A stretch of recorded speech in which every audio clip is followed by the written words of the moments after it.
Hello, welcome back to another video about the idun cartridge. Today I'm going to be debuting the latest release of the idun cartridge, and I'm going to be debuting it on totally new hardware. The reason the machine sitting in front of me looks brand new is because it is brand new. It's a Commodore 64 Ultimate that I was happy and lucky to receive on Christmas Eve. So hats off to all the hardworking elves at the new Commodore. They really came through and delivered and made for a fun Christmas for a lot of Commodore fans around the world.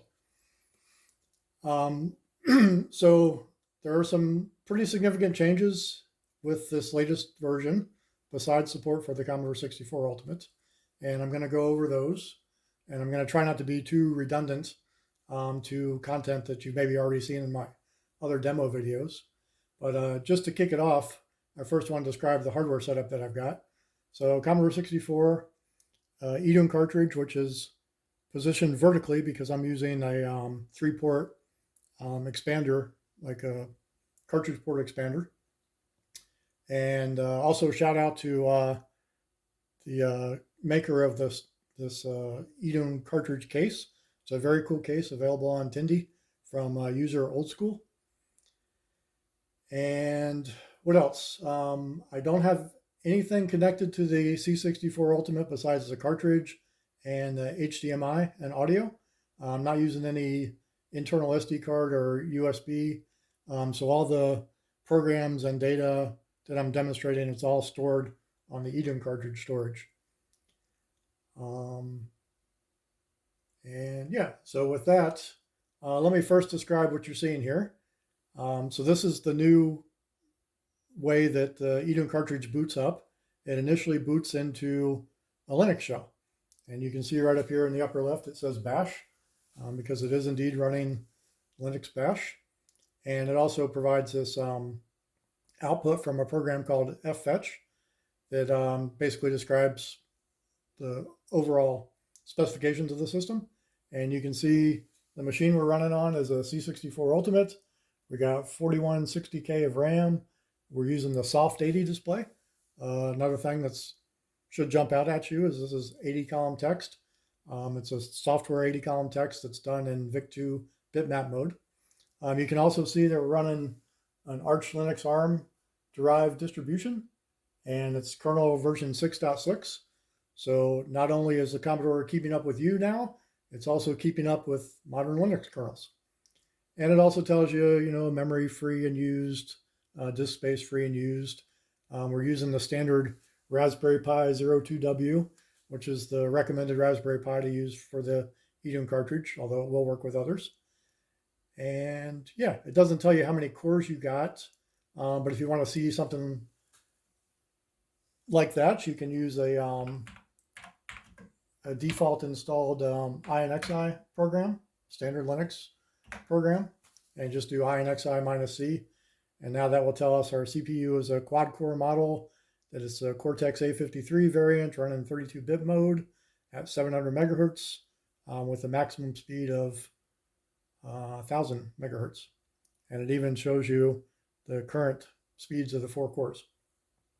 Although I don't think they can be different. I think they're all always running at this same speed. So just in case you're not really a Linux user and not that familiar with or stoked about this, I don't want you to think that the idun cartridge forces you into Linux. It does highly encourage it. But if you boot up into this mode and you just want to get to a basic prompt, you can just press Commodore Q, and that quickly, you're right back out to a basic prompt. Another way you can get to basic is with the basic command. So this is a little bit different, but if you just type basic, press return, again, it resets the computer, but this time it puts you into the idun activated version of basic. So you have this commands and wedge that are part of idun. I've demonstrated all this before, but basically you can access the different virtual hard drives and floppy drives that the idun provides, and you can use a wedge. So you can say @$, and you can move around in the hierarchical file system with a CD command, this kind of thing, all from BASIC. So very familiar to Commodore users of the classic systems, Commodore Wedge users. It's a lot like Jiffy DOS, but you don't have to have Jiffy DOS to use it, and it's much faster than Jiffy DOS. And then from here, if you want to get back to the Linux shell, you can just say go shell, and it will start you right back up to the Linux prompt. So now we're back at the Linux prompt. And so what sort of things can we do? Well, obviously, as you would expect from a Linux prompt, you can run all kinds of Linux programs. So one thing I'll demonstrate real quickly would be editing the idun-cartridge config file. And that's something you might do with a text editor like Nano. So just type in Nano and the name of our config file.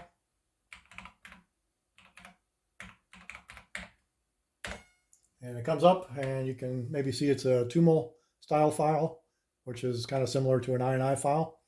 And yeah, Nano, things scroll really fast on the soft 80 column display. You can also use paging to move through the file quickly. You can do Control F to search, like maybe search for the start section, and jumps right to it. So yeah, very serviceable editor, which Nano is, and runs really great with the turbo mode on the C64 Ultimate. One thing I'll point out as long as I'm here, because it is kind of new, is there's traditionally been two ways to configure your idun cartridge based on the position of the mode switch. And in previous versions, we had just the mode settings in the config file. And so when the mode switch was enabled, it would use these settings. And then the settings when the mode switch was disabled was just system defaults. But now the system defaults can also be set up inside the config file under this start heading. So you've got start and mode corresponds to the mode switch on or off. And that lets you specify basically the software stack you want to run. So you can determine which firmware to boot, which mode you're doing, C128 or C64, whether to go into the idun compatible BASIC booter or to go to the idun kernel at startup. And for this one, for both of them, you can specify what your default shell is. And you can see we've got it set to shell app. Shell app is the one that puts you in a Linux terminal, but that's also configurable. So nothing that I'm demonstrating is like hard coded. Like you can configure how you want the cart to behavior, what you want the cart's behavior to be for these two different modes, and you just change that in this config file. So we'll exit out of this. And another program we could run, which is kind of very unique to the idun cartridge, is Git. So we'll actually get the source code for the idun cartridge. So we'll use the Git command, and we'll type in the URL. Actually, I think I've got it saved in the history. Yeah, right here. So git clone and the URL, and we're going to clone it into this idun source directory. And press return, and it downloads it from GitHub. And then we'll cd into that directory, idun source. And there's a setup.shell script that you normally need to run the first time. So you only have to do this the first time that you're cloning the repository and you're going to use the tools and build it and everything.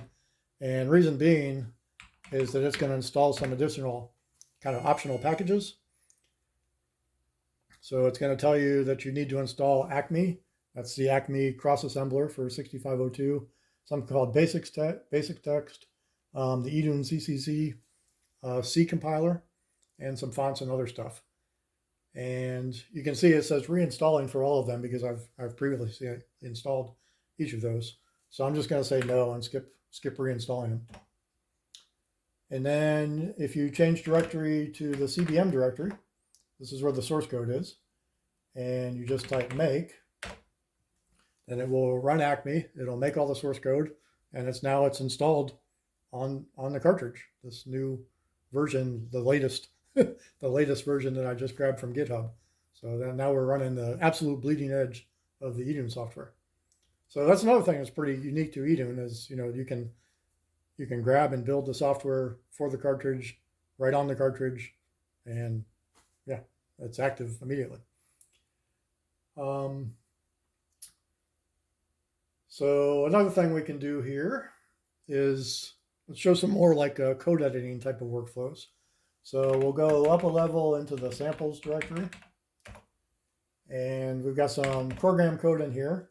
And there's a program called Plasma with its source code, which actually two files. There's plasma.asm and there's plasma.lua, because Plasma is a hybrid application. A little bit of it's written in Lua and most of it's written in 6502 assembly language.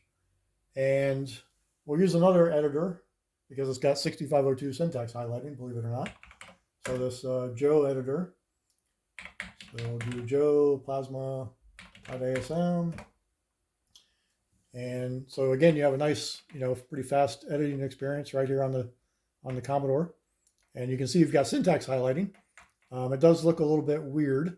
The reason it looks a little bit weird is because, like I've said, this is a bitmap mode that's doing software-based 80 columns.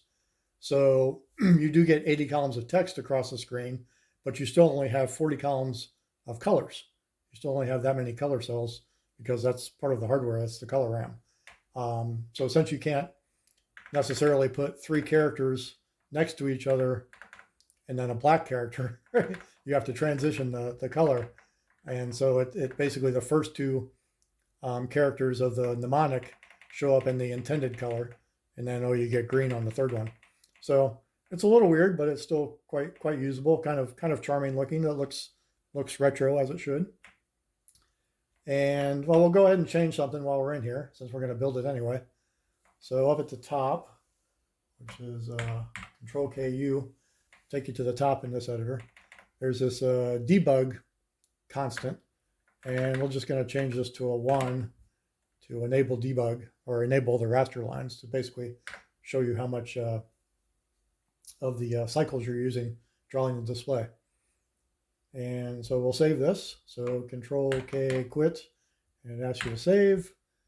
And now we've edited our file, and we can type make again in the samples directory. And as you see, it very quickly build Plasma plus like 4 other applications that are also in this directory. And then we can just run our Plasma program. So all you have to do right at the Linux prompt is type this name Plasma of this newly built 6502 assembly language code program and press return. And somewhat like magic, it just starts right up.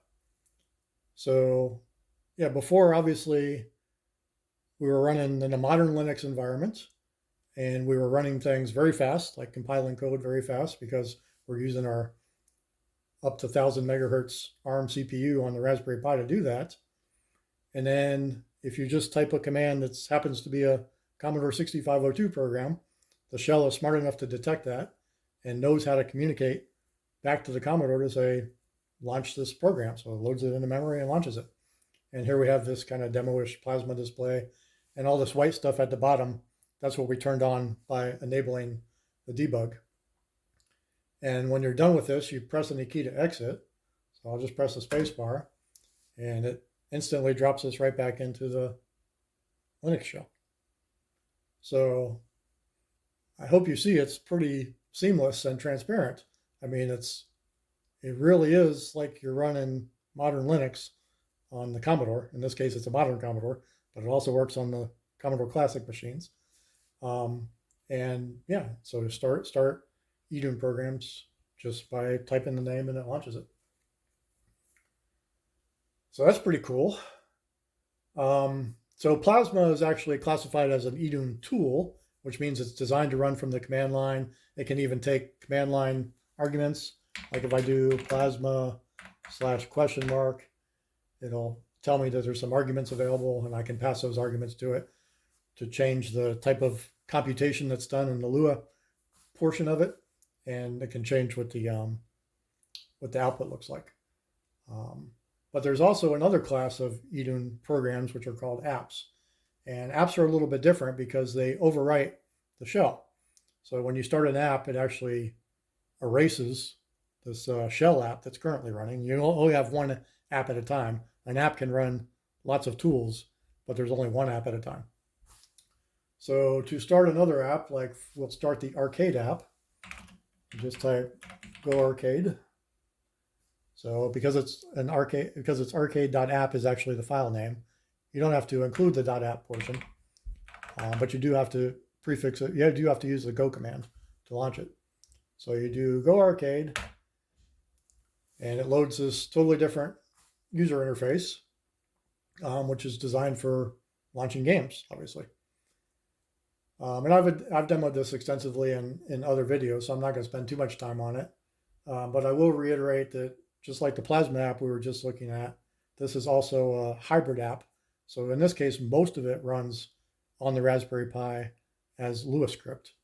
And the portion that obviously generates this VIC2 text display and takes the user input runs as a 6502 program. So it's a cooperative hybrid style application.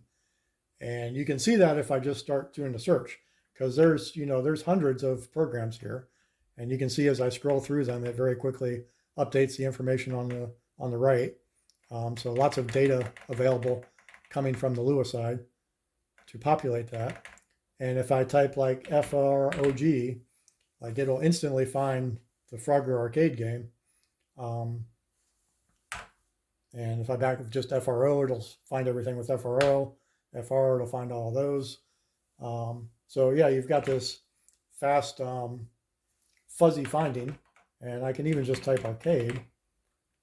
No, can't just type arcade. I can type frog. No, let's do FRAR. Well, you know what? Frog is the best way. But the point is, it's smarter than just text search from the beginning. Surely there's one here I can find a good example.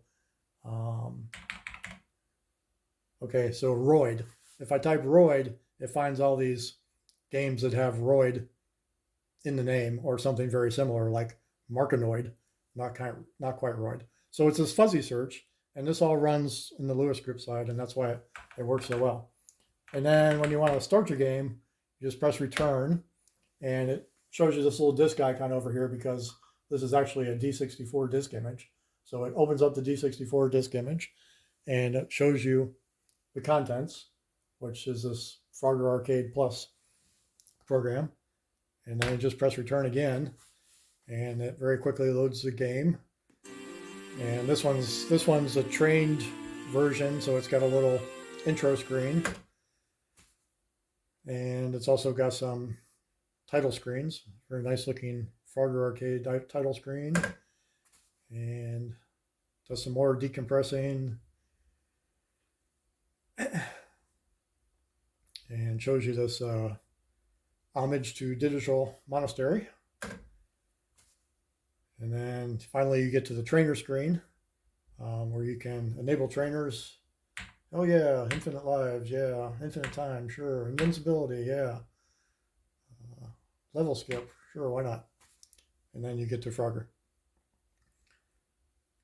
So the point of all that was just to show you there's lots of different front ends are possible. You can write your own app, and you can make it the default shell if you want to. You can make Arcade app the default shell. So if, depending on which of your mode switch positions you're in, you can come straight up into that rather than coming up into the Linux shell. Lots and lots of flexibility. But there's more. So let's press the red button again. And we'll reset. And this time I'm going to use the Go command again, and I'm going to start the CPM app. So do Go CPM, press return, and now we're in this CPM 2.2 compatible Z80 environment. So the thing I wanted to point out here, I'm not going to really demo it since I've done that before. I did an extensive video demonstrating and justifying the existence of this CPM. It's called CPEM for emulator, CPM, and it's derived from this Run CPM emulator, which you can also find on GitHub. And the interesting thing for this video is just to point out that before we were in a Linux shell and we were running bash, and you can see up in the upper left-hand corner, it would, when it first starts up, would say bash. And this one, well, first of all, the status bar is disabled. And secondly, there's no bash here. There's just the CPM program. And so it's a Linux program. It's an emulator. It communicates with a Linux console using text. and it becomes the whole personality of the machine.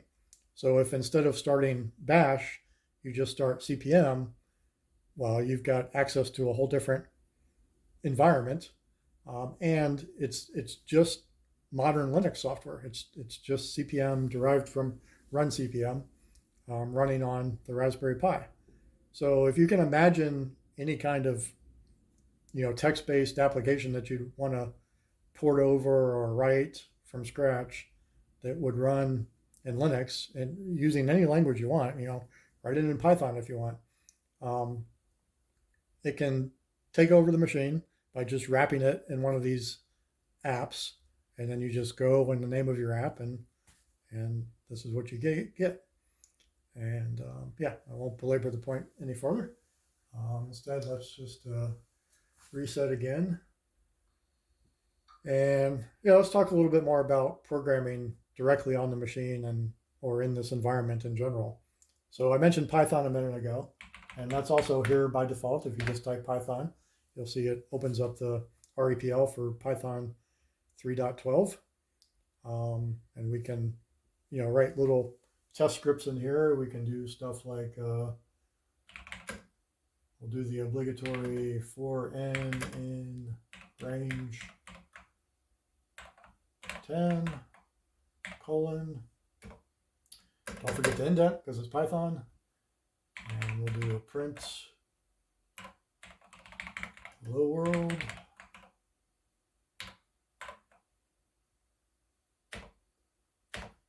And press again, it immediately runs.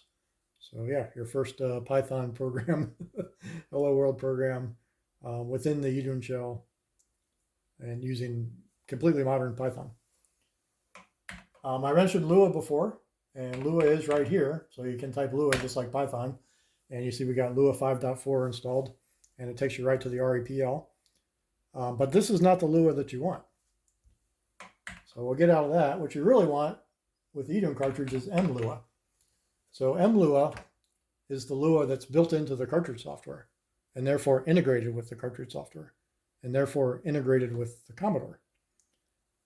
So again, this Lua prompt, you can do the obligatory, immediate programming response. So it can do for n equals 1, 10, do. That's the syntax you want for Lua. Lua is a very simple language to learn, probably the easiest language around to learn, I think. And print hello world. Boring, boring, boring. Now let's do a backslash. If you want backslash, it's the pound key. And then end, do end. And press return. And where did I go wrong? Oh, I did minus instead of equal. So in this editor, you do have command line history. So I can go back and change that to an equal. And now it works.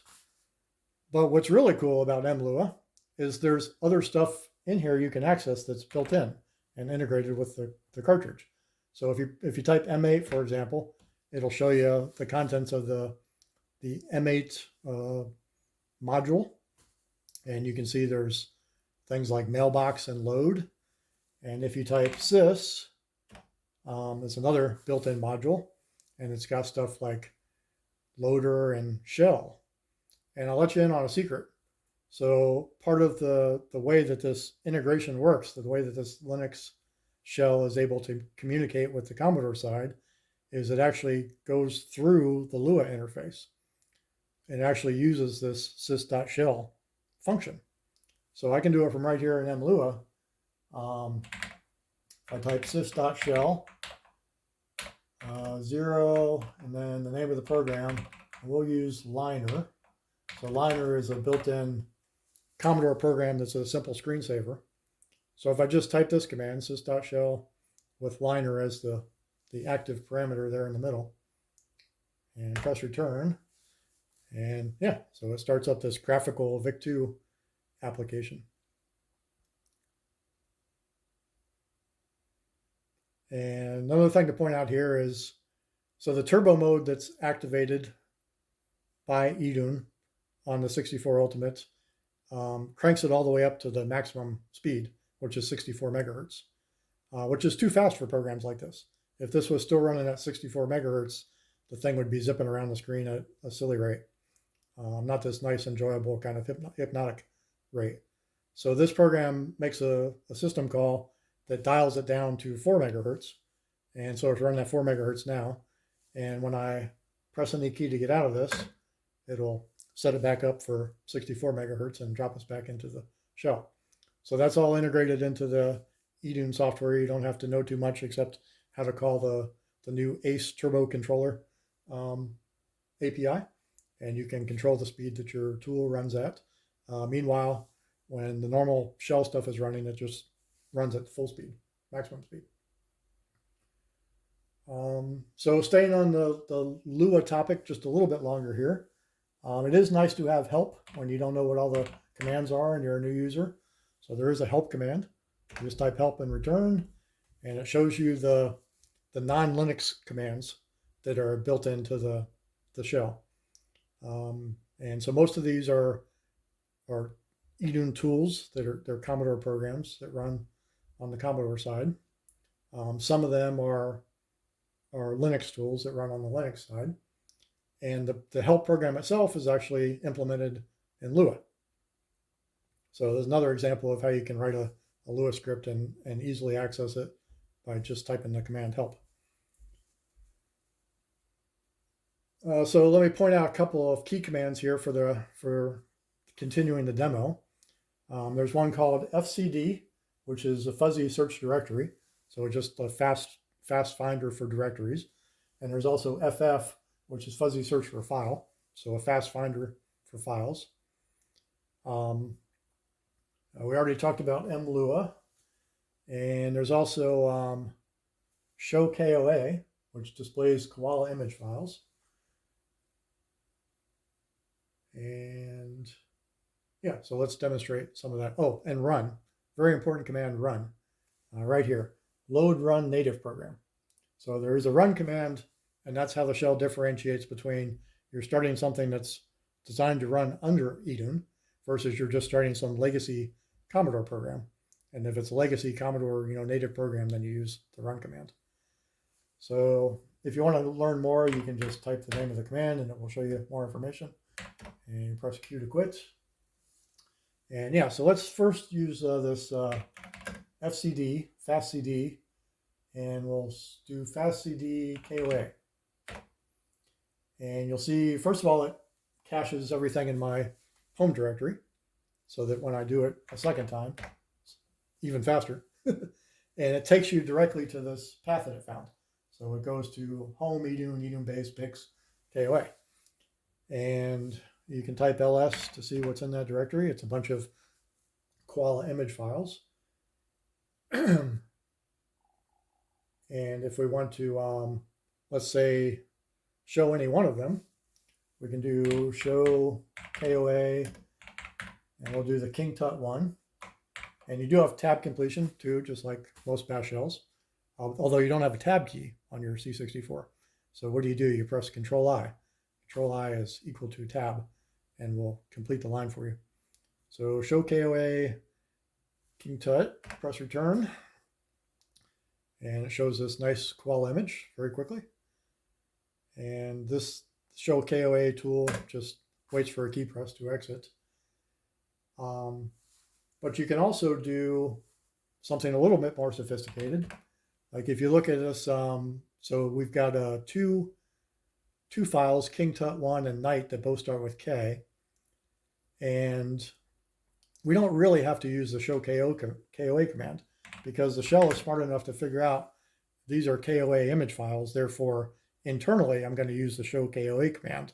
But for the user's convenience, they can just type show. So the show will work with koala images. It'll work with the VDC images that the idun cartridge supports on the Commodore 128. It'll work with the PBM images. It'll work with ZX Spectrum images that are also supported on the C128 with idun. And so we just say show, and then we'll do K star. So now we're doing wildcard completion. So show K star return. We'll show that image first, and then show this one. That's the Night image. and back to the shell. So you've got all the power of the bash shell, command line history, command line completion, Linux wildcards, all this stuff just works, and it works for Commodore programs, and it works for Linux programs, of course. Let's do FCD again, and this time we'll go to demos.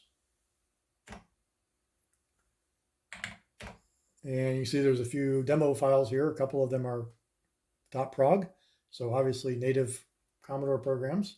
And so this is where the run command is necessary. So if we do run, we'll do copper star, don't have to type the whole name, and press return. And it recognizes that because we use the run command, that it's going to load something native, and it loaded it a long time ago. It's decompressing it and starting it up now. And run this copper boost demo.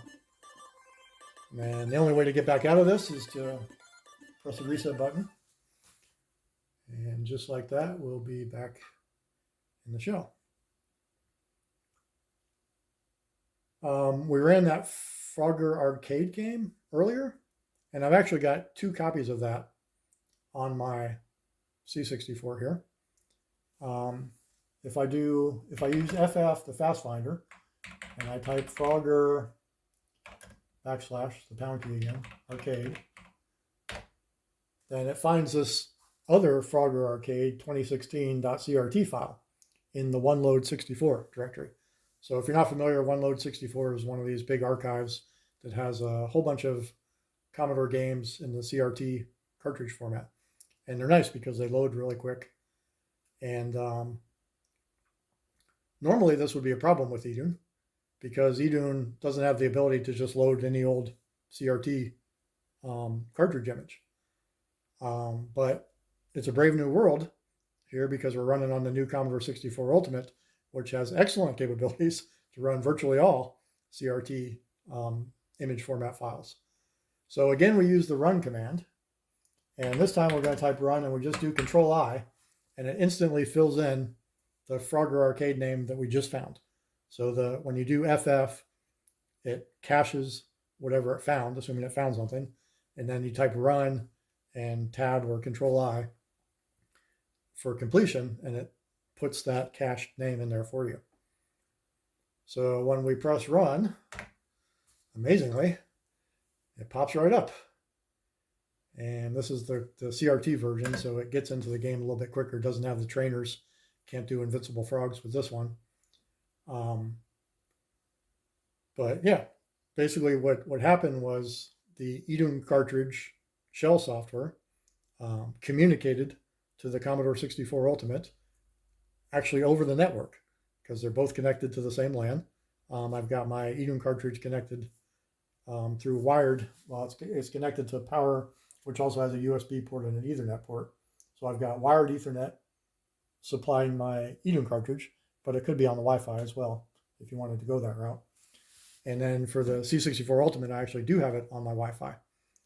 So the idun cartridge, when it starts up, it automatically finds that there's a C64 Ultimate out there, finds it on the network and says, aha, if anybody wants to try to run a cartridge program, now I know how to do that. I just push it across the network to the C64 Ultimate, and the C64 Ultimate runs it. Now, when we exit out of this by pressing the red button, it's going to be slightly different. It's going to send us back to the generic basic prompt.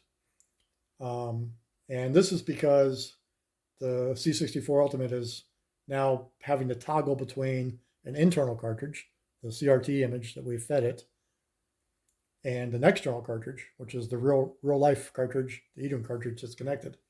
And so to get it to toggle out of this internal cartridge mode and back into external cartridge mode, the easiest way so far that I figured is you just go into the menus and you do reboot C64, and then it will detect the external cartridge, and we're back into the Linux prompt.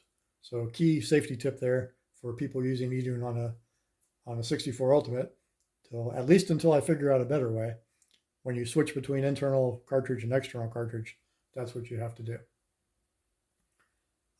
So moving on, another interesting capability that's related to the run command and the C64 Ultimate is I've got this Dark Knight directory, and then here's a whole bunch of mod files. And believe it or not, I can just type run, and we'll pick Bat Dance. I'll do Bat Dance star. Press return. Oh, I got a live one here.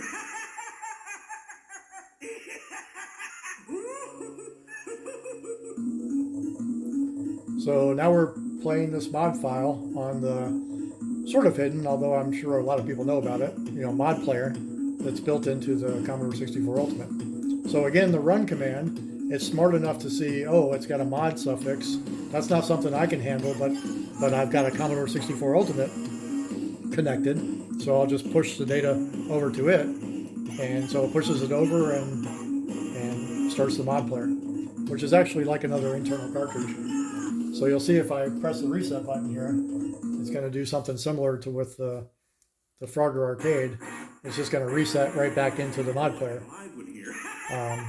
So what you actually have to do is go into the menus and do that reboot C64 again. And thereby you can get back to the shell.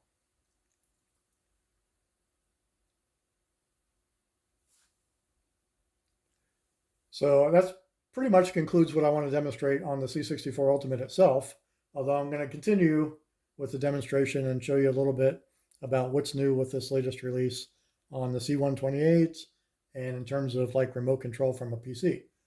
So stick around. Okay, so I've moved over to my Commodore 128D setup, and I've got idun booted here. And you can see I've got two displays hooked up in this case.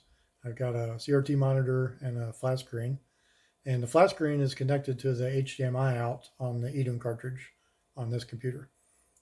So it's showing a native, Linux Raspberry Pi display. And if I type right now, you'll see I'm just sending keys onto the idun shell over here. But that's not what I want to demonstrate. What I want to demonstrate is if I press the Commodore K, then you'll see there's a little icon appears up here, a little keyboard icon, and it says keyboard connected to Raspberry Pi. Press Command Commodore K to switch back. And so now we kind of move over to this screen. I know the text is small, but I'm going to explain what I'm typing. I just continue using my keyboard. And I'll do CD Dark Knight because I have that same Dark Knight directory over here as well. And has all the mod files in it. And now from this computer, I can type run, and we'll do a different tune this time. We'll do basic theme. So run basic star, press return.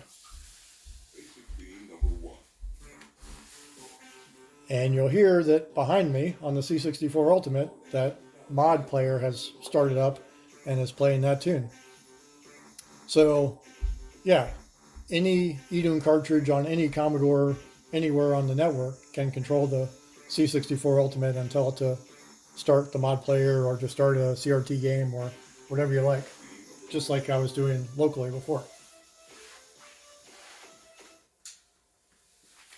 So what I also have here is a much better, well, much more modern, though still pretty retro looking terminal display. So I'm running TMUX, so I actually have, side-by-side terminals. And so another thing I'll show is we'll just switch over to the other side here. And on this right side, I'm going to do SSH to the idun Pi, which is my idun connected to the Commodore 64 behind me. So press return and type the password. Okay, so now I'm logged in from the 128 to the 64. And then, we've got that idun source directory that we created and samples subdirectory. And there's that plasma ASM file that we were editing earlier. And I can edit it from here too. And I'll use Joe again. So we'll do Joe plasma ASM. And so yeah, there's the same code we were looking at before. Although now you've got a lot more rows visible at once. and you know, kind of better color syntax highlighting because you don't have the limitations of the VIC2 display. So you can come in here and we'll go ahead and change back the change we made earlier, this debug. I'll change it back to 0. Change it to a 0 and Control K, quit. Save it, yes. And now we can run make from here, and boom, it just rebuilt the plasma with that change in it over on the other Commodore with the other idun cartridge. So this is really just demonstrating the power of regular old Linux networking tools, terminal tools, etc. And you can use the full gamut with a nice, you know, big flat screen if you want to, and you can do it all from your same keyboard. And when you're done, you just press Commodore K again, and you can be right back over here. And you know, you can run line or whatever.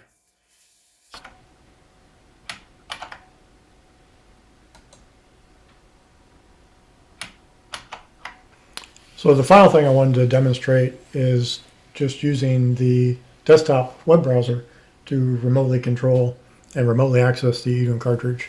So if you go to your idun-py hostname and port 8080, then you get this login interface, and you just log in with your normal credentials.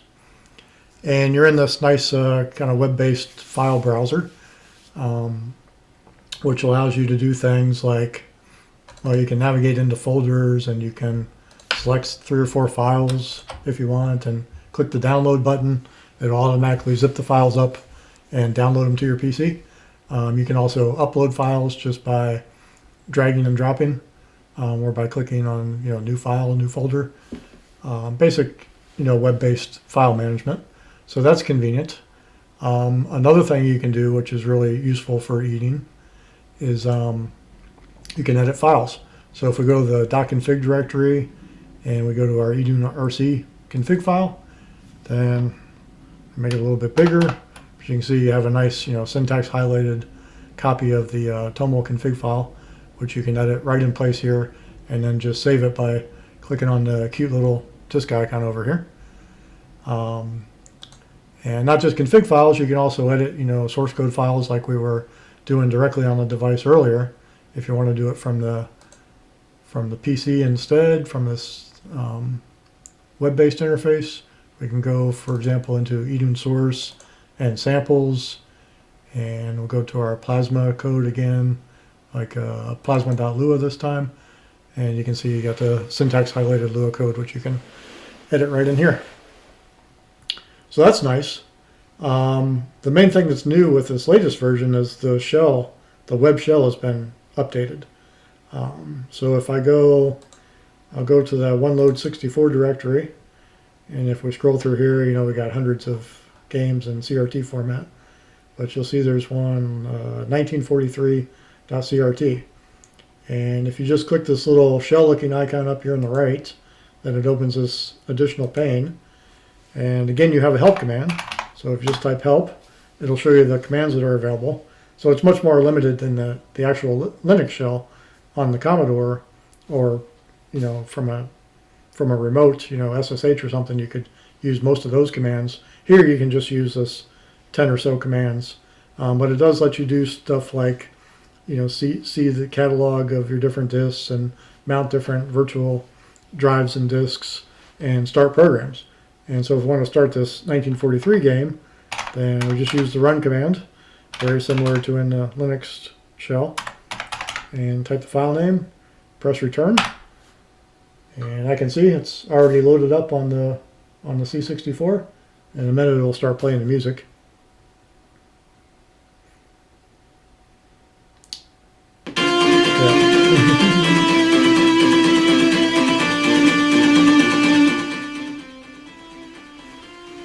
Yeah. 1943 with its spectacular intro music. So that's the web-based file browser, and that's the last thing I wanted to demo. I hope you found this interesting and useful, and thanks again if you stuck around, especially all the way to this point. If you're interested in learning more about the idun project, there's links in the description down below for the GitHub. And from the GitHub page, you can find links to our Discord channel and to documentation, and also to the Tindy store, where you can purchase a idun-cart. And it comes as a kit, or you can order it pre-assembled, although I highly recommend the kit because it's very easy to solder together and actually a lot of fun and rewarding. But if you're interested, take a look at those links, and thanks again for watching. Have a good one.